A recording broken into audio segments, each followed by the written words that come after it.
Semana de aula, nós vamos continuar falando sobre a população brasileira, mas dessa vez falando sobre os movimentos populacionais dentro do território brasileiro.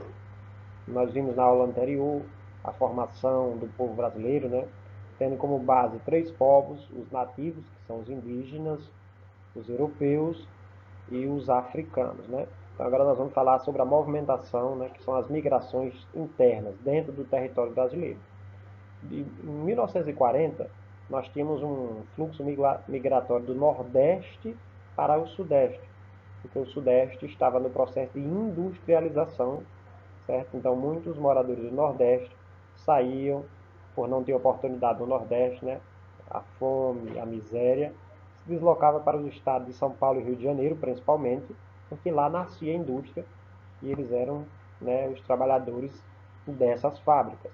A partir de 1980, houve uma diminuição do fluxo migratório do Nordeste para o Sudeste, certo? Devido à descentralização econômica, e migração agora de agricultores e pecuaristas do Sul e Sudeste para as regiões Centro-Oeste e Norte, última fronteira agrícola.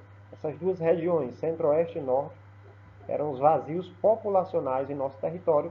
Então teve projeto do governo, certo? Investimento do governo para atrair a população para morar nessas duas regiões, Centro-Oeste e Norte, e assim povoar parte do território brasileiro que estava, né, num vazio populacional.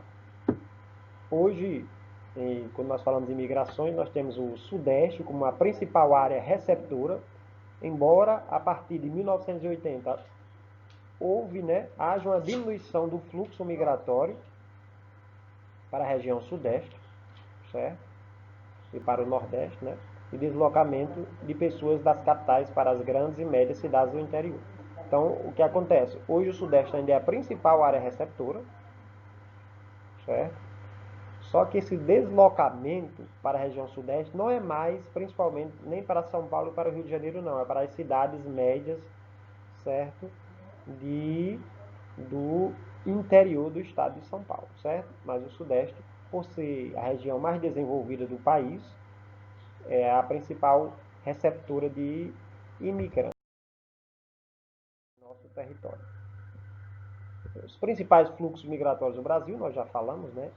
Em 1950, a partir de 1950, nós tínhamos um fluxo migratório muito grande do Nordeste para o Sudeste, sobretudo em direção ao estado de São Paulo, nós já falamos por causa da indústria, né? Depois nós temos os fluxos migratórios do Nordeste para a Amazônia, em direção às novas áreas agrícolas e aos garimpos, após a década de 1960, certo? Com projetos do governo, com os garimpos lá no norte do nosso país. Então, a partir de 1960, foi uma área de atração populacional.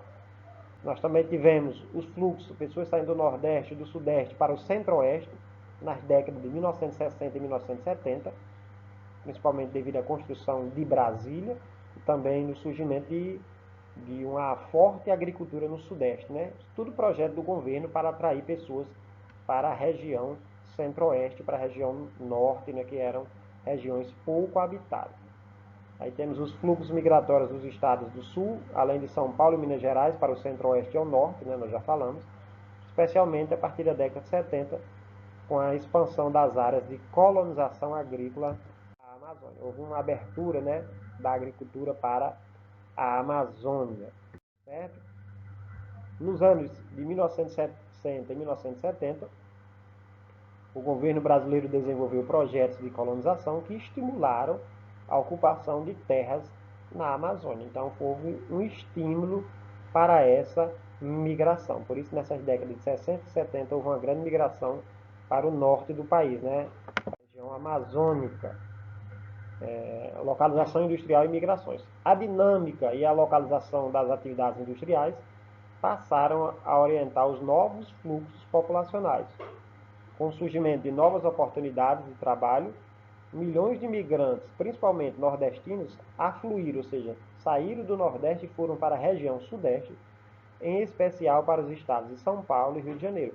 Preste atenção que nossos fluxos, o principal fluxo, são de nordestinos para o Sudeste, especialmente São Paulo e Rio de Janeiro. Por lá está concentrado a maior quantidade de indústrias. Depois nós tivemos o fluxo para a Amazônia, né, para o norte, devido a uma política governamental, né, para atrair pessoas para aquela região. Depois tivemos um fluxo também para o centro-oeste, também através de uma nova política, né, para atrair pessoas para a região centro-oeste. Nós temos aqui o papel dos migrantes no processo de produção. Sempre a migração ela se dá em virtude do desenvolvimento de atividades econômicas. Nós tivemos produção de borracha na Amazônia ou cultura do café em São Paulo. Então, tanto na Amazônia como em São Paulo, essas duas atividades atraíram migrantes, né? Modernização do campo também. O desemprego agravado pelas secas. Então, tudo isso, a modernização do campo, o desemprego agravado pelas secas, fizeram com que a população do campo migrasse para as cidades, né, principalmente no estado de São Paulo, em busca de melhores condições de vida. Participação no Nordeste na população do país em 1872 era 47%, em 2000 apenas 28%. Então, a região Nordeste é a região que mais perdeu população, né? Que mais migrou do Nordeste para outras regiões. Então, dentro desse contexto, só falando um pouco de migração, nós temos o Sudeste como uma área receptora e o Nordeste como uma área que mais perdeu, né? Certo?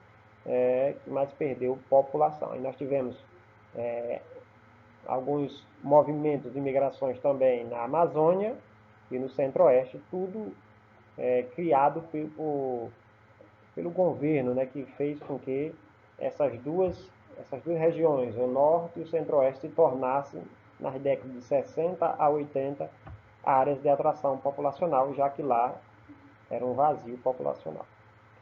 Dentro desse contexto também, pessoal, nós falamos de migrações internas, nós tivemos também as migrações externas, né? O Brasil também, os brasileiros também migram, saem do Brasil para outros países em busca de melhores condições de vida. E o destino principal desses brasileiros é os Estados Unidos, né, em primeiro lugar, Japão e Europa, ou seja, são países desenvolvidos que vão oferecer melhores condições de vida. Os motivos, né, que os brasileiros saem, os salários muito baixos pagos no Brasil, se comparado aos desses países, e os índices de desemprego e subemprego que costumam ser mais elevados por aqui. Em contrapartida, nós também recebemos migrantes, né? Tem países que têm uma qualidade de vida, não é, pior do que a qualidade de vida do Brasil, então eles acabam vindo para o Brasil em busca de melhores condições de vida. Nós temos alguns imigrantes que vêm morar no Brasil, vindos da onde? Da Bolívia, do Peru, do Paraguai, da Venezuela e do Haiti. Então são países em que as condições de vida são piores, né? Então vem aqui para o Brasil em busca de melhores oportunidades, né? Então, pessoal, nós já estudamos em aulas anteriores que a imigração, a principal causa é econômica. Então as pessoas, né, se deslocam em busca de melhores condições de vida. Então se um brasileiro vai sair aqui do Brasil, vai para um país que lhe dê uma melhor condição de vida, um país mais desenvolvido do que o Brasil. Em contrapartida, os que vêm para o Brasil é porque vêm de países mais pobres, países com maiores dificuldades. Então, vem no Brasil um lugar de oportunidade, certo? Então, pessoal, faça suas anotações, boa aula, né? Bons estudos e até uma próxima.